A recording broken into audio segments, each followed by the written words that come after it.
Shopping is hard, right? But there's a better way. Stitch Fix online personal styling makes it easy. I just give my stylist my size, style, and budget preferences. I order boxes when I want and how I want. No subscription required. And she sends just for me pieces. Plus outfit recommendations and styling tips. I keep what I love and send back the rest. It's so easy. Personal styling for everyone. Get started today at stitchfix.com/Spotify. That's stitchfix.com/Spotify.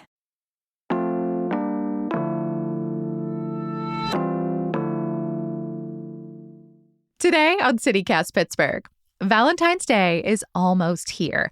A day for celebrating love, eating drugstore chocolate, and maybe reminiscing on your worst dates. We asked you, our listeners, to share your most horrific stories. The more Pittsburgh, the better. And we're sifting through some of our favorites, plus sharing expert dating tips if you're still searching for a local love match.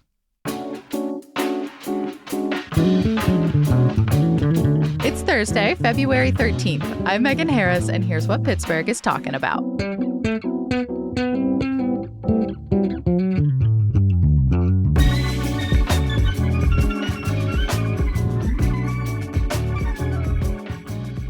I am here with CityCast producer Sophia Lowe, who has been doing the most to collect these dating stories in the background all week. Thank you so much, Sophia. I'm so excited. Absolutely. It was a joy for me because I love gossip.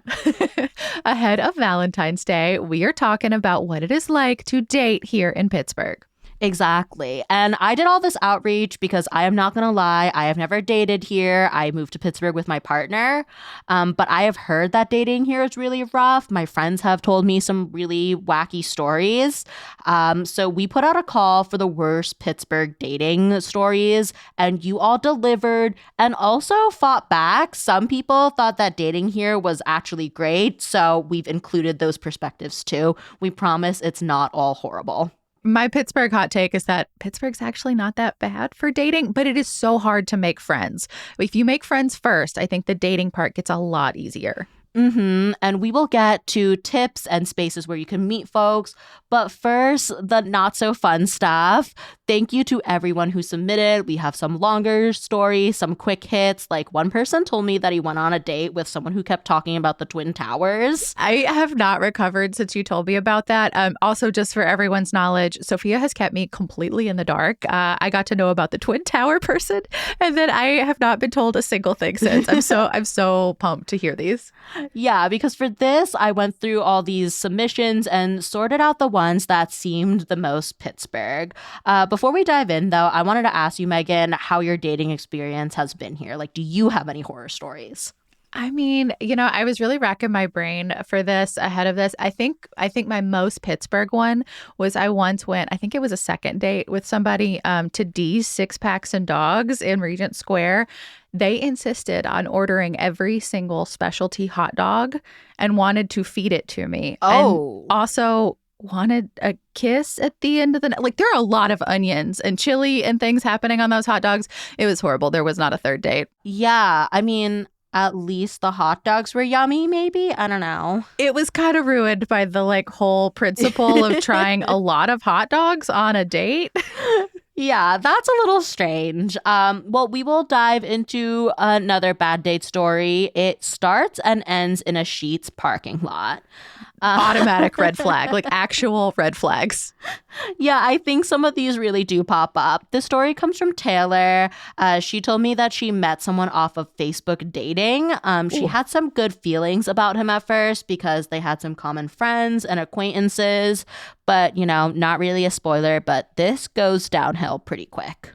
So I'm sitting in the Sheetz parking lot, and this old, beat-up, rumbling truck pulls in, and I realize it's him. I see him through the window, and before I could duck down or act like I wasn't there or something, he saw me, and he parked his truck right in front of my car, and he was waving to me to come get in the truck. Oh my God, run, Taylor, run. First thing I notice is he's just he's smoking in his truck, blowing smoke everywhere, and I always check to be sure someone is not a smoker on their dating profile because I'm not one. And I just, it's just one of those preferences. Well, yeah, he had marked he was not a smoker and he's smoking in his truck. So I'm already ready to turn around, but it was too late. Turns out this man lied to Taylor a lot while they were in the Facebook dating DMs. A couple other things to know. So as this date's kind of getting started, this man tells Taylor he lost his debit card, but don't worry, he will still take care of the bill because he has cash. Taylor does offer to pay. She's kind of like, oh, okay. And to keep the conversation going, she tells him he's smart to be carrying cash because she usually only keeps a couple of dollars on her. Remember that for later. Then they arrive at the brewery they were planning on being at, but Taylor's date asks her if they can actually go to another brewery across the street because that one has an outdoor space. It is in the middle of November. The patio is not set up, but this man can keep smoking outside, so he wants to go. Very inconsiderate. So we get out of his truck and he pulls out this full-size Pittsburgh Penguins flag. And I said, what's that? And he said, oh, I always lose my keys, so I tie my key to this flag. So he's dragging this Pittsburgh Penguins flag behind him with his key attached to it. And he says to the bartender, well, what's the strongest thing you have?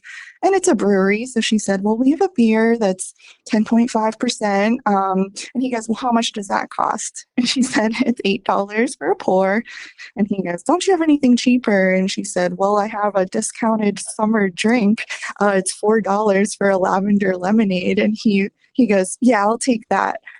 I'm going to guess he has no idea the lavender lemonade is probably without booze. I'm not sure, a little unclear. He does go get a second lavender lemonade.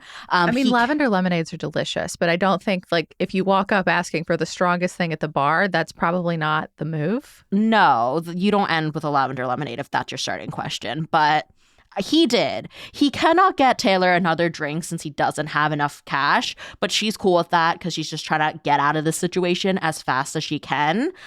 Because then for part of this date, he ends up getting on a phone call that turns into a screaming match about owing someone money. And then I'll let Taylor tell you how this whole thing ends after they leave the brewery. He just has to get me to the sheets so I can get in my car and never speak to him again. And we're about to pull in the Sheets parking lot. And I'm like, okay, I made it. And he is almost to my car, but he stops his truck and he looks at me and he said, you know how you said you probably have $2 in your wallet earlier when I told you I had cash? And I said, yeah. And he goes, give me it. What? And I said, what? He's like, give me your $2. Is this a robbery? I reached in my wallet. I had exactly $2 in my wallet. I handed it to him. I jumped out of his truck, ran into my car, and I flew away.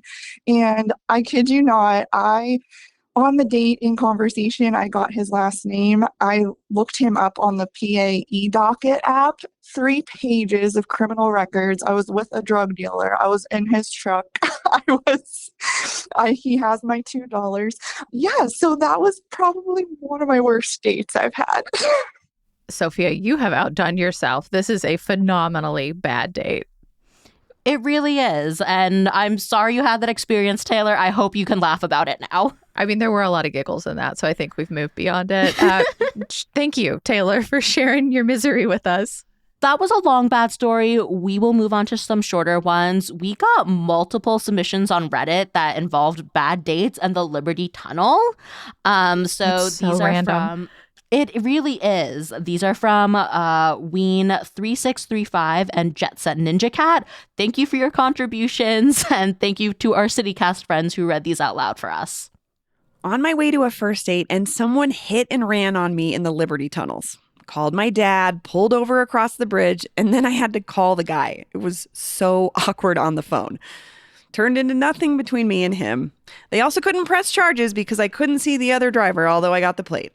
She wanted to drive me to our date in her brand new Mercedes. I said sure. She then proceeded to switch lanes in the Liberty Tunnel, inbound about 100 feet from the exit. I like the principle. I know you're not supposed to merge in tunnels. That would not be a deal breaker for me. I'd just be like, maybe you don't know the rules of the road all that well. But That's I like what I'm losing it over. I just love that was the deal breaker for them. How dare you merge in a place where you're not allowed to in Pittsburgh? For some people, I think the inability to merge would be the deal breaker. So this is that's an important thing to know about oneself. I've said on the show many, many times, I am not a driver. So again, my standards, I'm never judging a date by their driving skills. But now I fear that someone in the future, someone might be judging me. So no more dates for me purely because of that. And my partner, who I love very much. Good luck to your partner, Kisses. So I've got a few more stories from Reddit. None of these involve the Liberty Tunnel, but you might go on a little roller coaster of feelings. Some of these are sad. Many years ago, my date took me for a picturesque walk at McConnell's Mills State Park. He suggested going off the trail to go down some rocks, and I promptly lost my footing, slid down, and severely sprained my ankle. I needed to be carried out in a stretcher basket. Thank goodness this was way before cell phone cameras. We propped my ankle up in the car, and he drove me to the closest ER to my house. My sister picked me up after it was confirmed that my ankle wasn't broken. Many years ago, I met a guy I liked. We had a good time on a first date, and he invited me to Thanksgiving dinner at a lovely restaurant downtown because neither of us had a family in Pittsburgh. I was really excited about this date and got very dressed up. We had agreed to meet at the restaurant because we both lived some distance from one another, and the restaurant was midway between our two homes. I got there a little earlier and ordered a drink and sat at a table and sat and waited. And waited. He never showed up for the date, and I never heard from him again. It was a very painful experience and my worst Thanksgiving ever. Guy told me to meet him at Pamela's. We both went to different locations. Once I arrived, he was already eating and told me he would have left, but he forgot his wallet. Dang, we've definitely got a through line on money trouble here. I don't know if that says something specific about Pittsburgh or says something specific about the folks who responded to us. There's, a lot of people who are forgetting wallets, forgetting credit cards.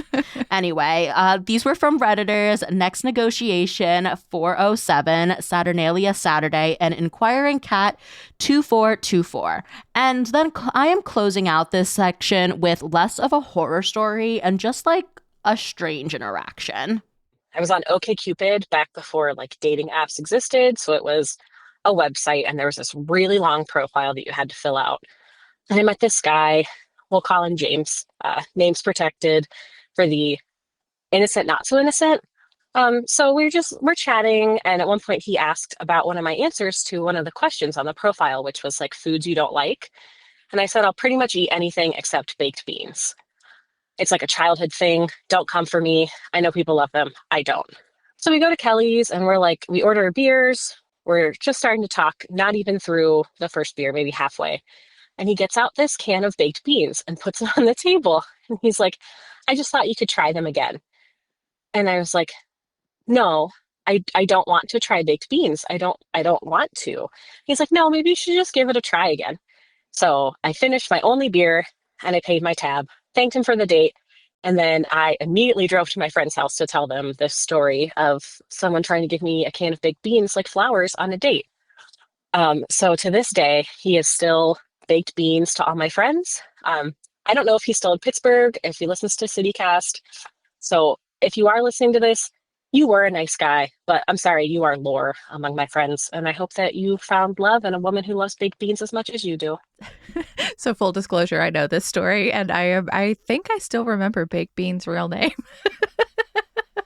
Megan, I'm realizing like I am the problem. Maybe I am the one who is like the person that people are having bad dates with, because I heard this story and I was like, this is weird. I wouldn't do this on our first date. But then I remembered like the week before I bought peanut butter and jelly M&Ms because they sounded weird and I insisted that everyone tried them and no one really liked them. You got to respect someone's boundaries, Sophia. That's a very important line to draw. No, I know. So like I said, I'm not doing this at my first date, but I'm doing this stuff with my friend groups. I'm the one who's the bad driver. Like, I am scared that people have had bad dates with me now. Well, lucky for Pittsburgh, you are already taken.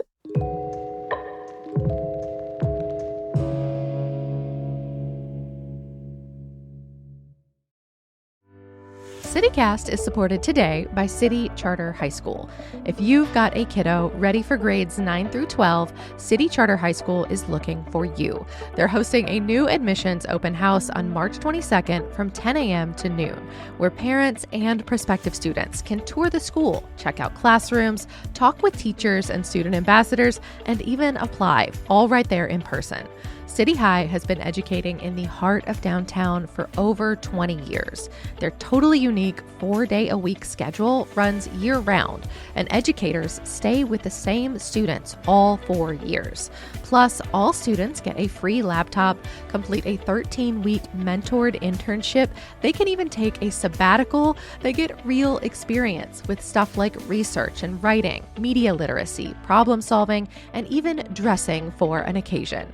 If you want your baby to finish 12th grade with a resume, job training, and networking experience, consider City Charter High School. Visit cityhigh.org for more information or to apply today.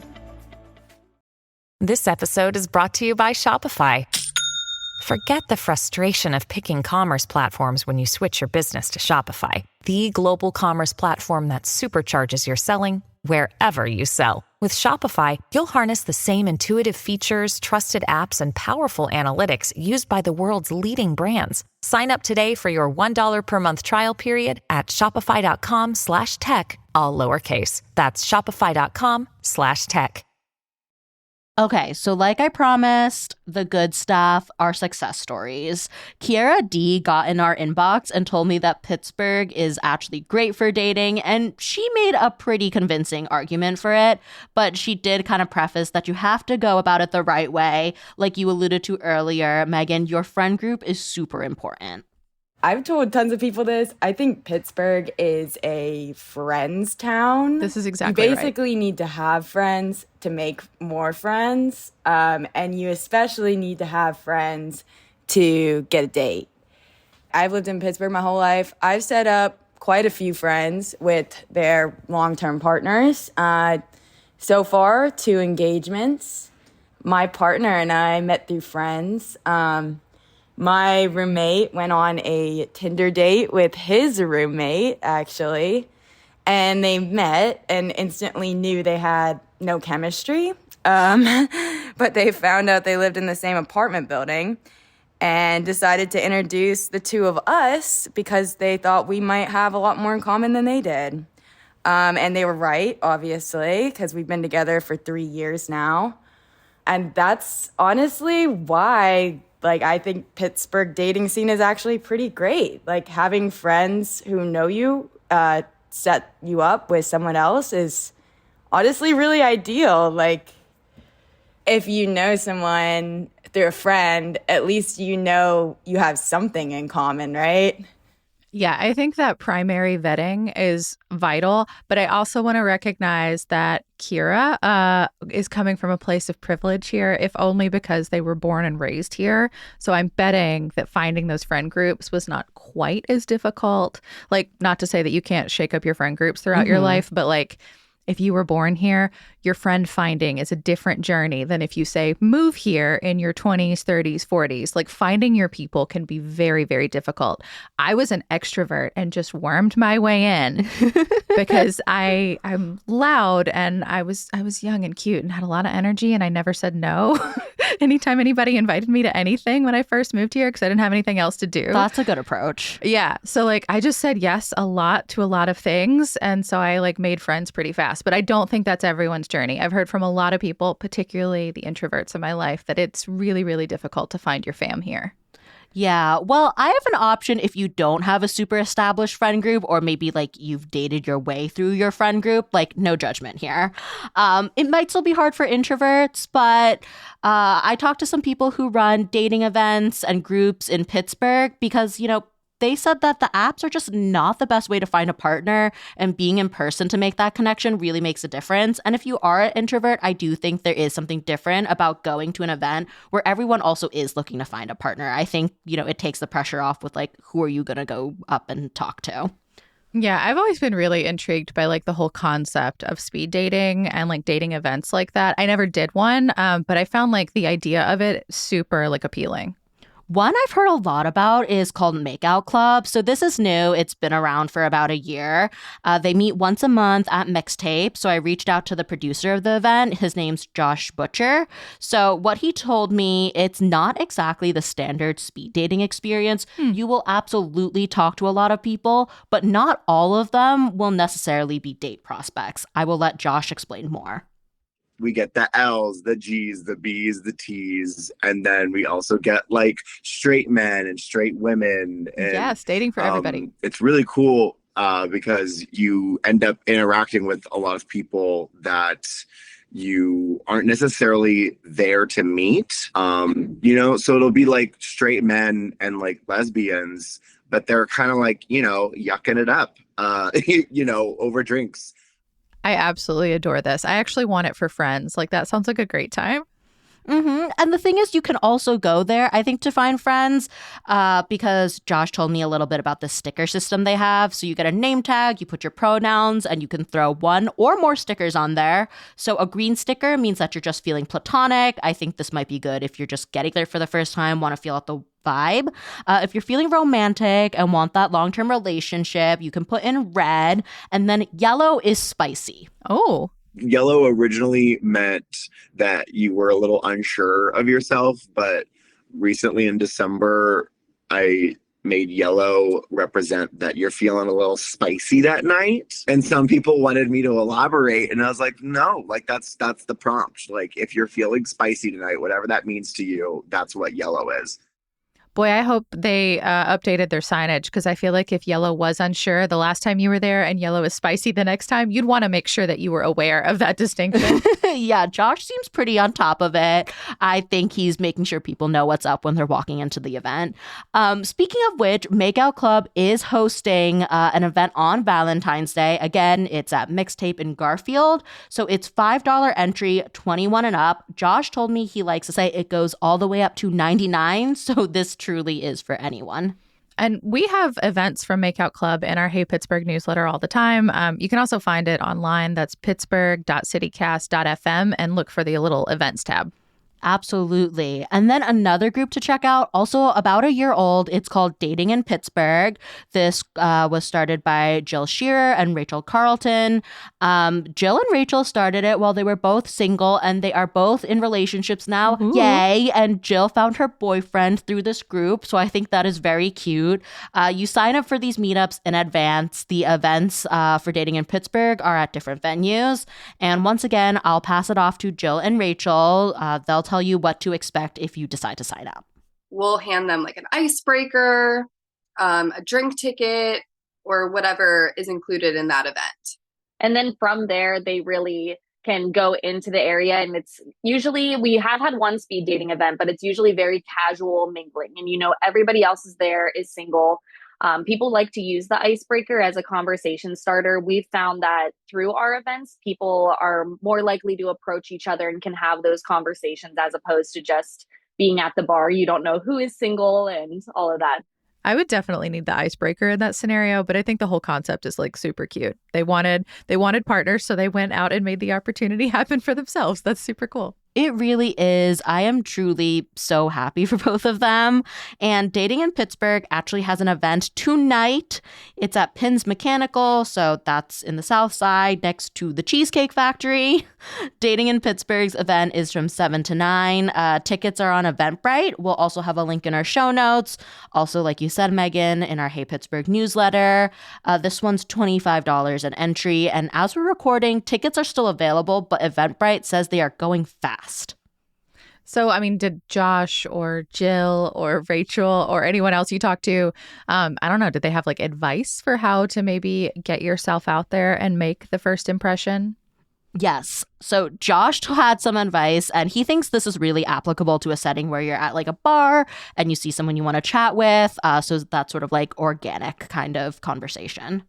People in Pittsburgh are like very comfortable talking to one another, just like as strangers, in my opinion. Like, and I think kind of like applying that mindset into like your approach of dating, if you just can manage to like bring someone into a conversation and, how to keep it light and fun and stimulating. Like, I think that people in Pittsburgh are very naturally open to that kind of interaction. And I think, I don't know, moving forward, if you're trying to like meet people for dating, like just talk to people. And if someone's going to be compatible with you, like they'll respond, and they also will want to speak to you. I'm from Ohio, and it's a little bit more like Midwestern polite there. Yeah. Whereas like Pittsburgh, I don't know, someone just will come up to you and be like, "You want to hear some shit?" And it's like, "Yeah, I do." Tell me what's going on. I like the note of receptiveness for sure. I do think that means you have to have at least a handful of somewhat brash extroverts in the room, or maybe that strategy doesn't hold water.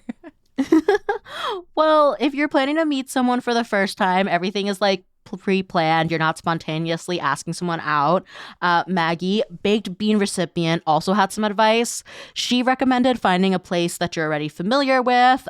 She had mentioned that all of her first dates for a while were at Kelly's. So she said it was really nice to be comfortable with, knowing what you like, what to order, where to park. All those like tiny little things, just having that comfort can really add up because first dates are nerve-wracking enough. Agree. And also if you're there on like a particular night, like I used to do a thing that was only done on Thursday nights. So I always knew the bartender. They could always clock if I was on another first date, which was kind of nice to have like a semi-friendly person in the room that you could like look to if you felt like this is not going well. Please help me escape.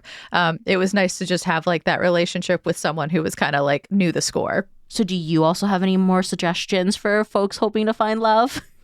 I mean, I don't know about love, but at least for like something to do on those first dates, I was never a bar person because I felt like kind of claustrophobic by the whole situation. I always like to have an activity or something I could react to.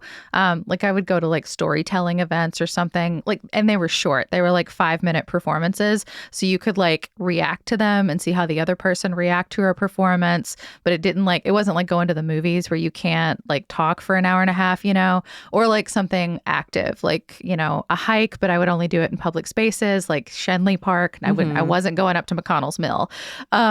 Or like bowling or something like that, like something for a short window of time where you can opt into more activity, or you can be like, hey, that was great. I'll see you later. Yeah, that makes a lot of sense. Same here. I really like how dating in Pittsburgh is doing something at Pins because I feel like then you can play games, you can get a little competitive, or you can be on the same team and do something together. So you have that variety there too. Yeah, and you can see how they react in different situations. Like, can they talk to strangers? Do they handle losing well? Are they supportive in a competitive environment? Like, you get a lot of the sense of the psychology of another human being in like active settings.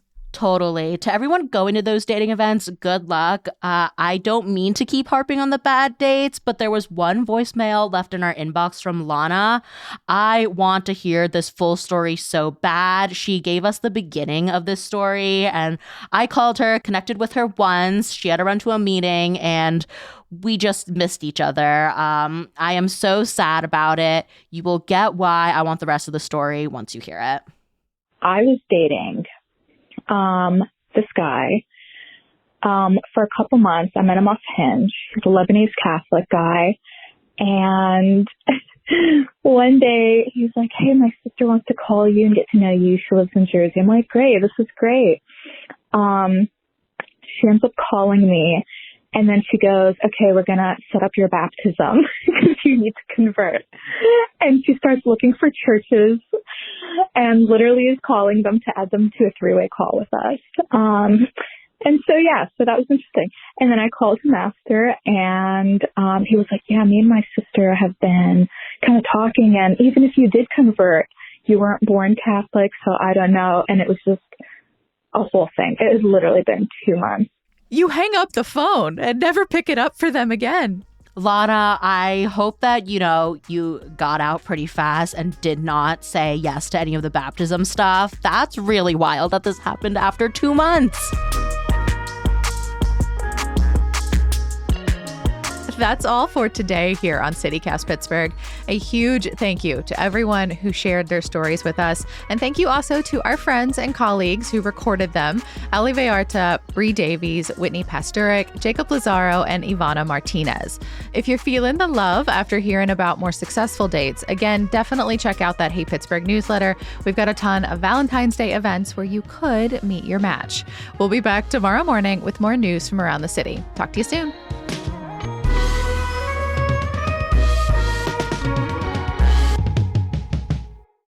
I'm kind of like the horny little guy on the microphone, kind of, telling everyone what's up.